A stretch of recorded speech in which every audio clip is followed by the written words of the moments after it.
On me pose souvent la question comment est-ce que tu fais pour avoir des mentors, comment est-ce que tu fais pour avoir des gens qui t'aident, etc. Et c'est vrai que moi j'ai toujours réussi à obtenir des conseils de personnes qui étaient assez bonnes dans leur domaine. Et je pense que c'est justement dû à ça, dû au fait que je suis très coachable. Je pense peut-être que tu l'as remarqué aussi quand on a commencé à se parler, où je t'ai posé pas mal de questions. Et je trouve que contrairement à beaucoup de personnes que moi j'ai coachées, moi quand on me dit quelque chose, quand je demande...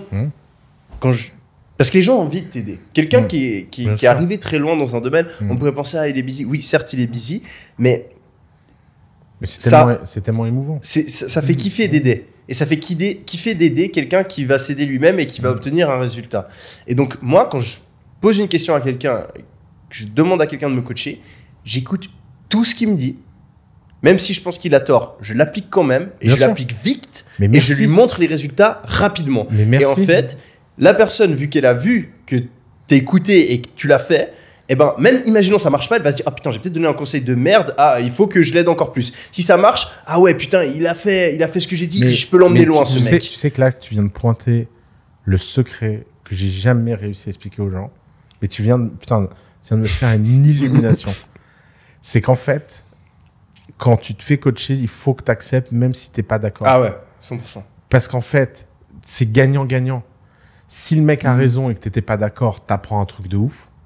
Et s'il a tort, eh ben t'apprends ensemble. Et donc le mec, il a une dette envers toi et il y va encore plus. Mais putain, c'est du génie. Et dans le sport, c'est la même chose. Exactement. Et c'est ça que je l'ai découvert au foot. J'étais toujours le chouchou de l'entraîneur parce que je faisais tout ce que l'entraîneur faisait. Et je pense que toi, tu l'as remarqué aussi au basket.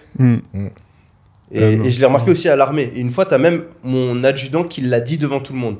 Genre, j'étais un peu démotivé à l'armée, tu sais, c'est 6 mois non-stop, c'est genre horrible. Ton cerveau ne marche plus, ton corps ne marche plus, t'as plus dormi, t'as la pression. La journée la plus stressante de ta vie normale, c'est la journée la moins stressante que t'auras à l'armée. Donc ton corps, au bout d'un moment, moi je me souviens, un mois avant la fin, mon corps il commençait à lâcher. Genre... j'arrivais plus à réfléchir, j'avais plus aucune motivation, j'étais léthargique et ça s'est ressenti. Et donc mon adjudant m'a fait une remarque, il m'a dit « t'es tout le temps en train de traîner les pieds, t'es un peu fainéant, t'es le dernier en train de faire les tâches, etc. » Il me l'a dit et bim, genre j'ai fait décision consciente. À partir de ce moment, je suis le premier tout le temps, j'aide tout le monde, j'arrive en premier dans les rangs. Et le mec, le lendemain, il m'a dit, il a pris tout le monde, 30 personnes, on se met en un mois comme ça, tout le monde. Ok, j'ai un truc important à vous dire. Vous voyez, il m'a pris, il a dit, regardez ce que Yomi il a fait. Hier, je lui ai dit qu'il traînait les pieds. Depuis hier, c'est le premier à tout, il se donne à 200%. Et c'est ça l'attitude qu'il faut avoir. Et je me souviens, ça m'a marqué, tu vois. Et le mec, il me l'a redit plus tard et ça a changé notre relation qu'on avait. Donc, ouais, si t'es dans le sport, si même t'es dans une entreprise, ou même si tu lances un business, et genre juste applique les putains de conseils qu'on te donne, même si tu penses qu'ils sont faux.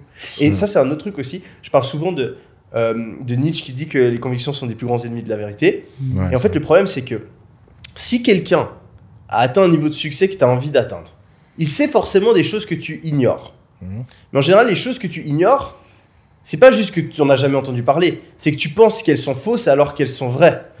Et par définition, tu vas pas pouvoir découvrir qu'elles sont vraies si tu ne les appliques pas.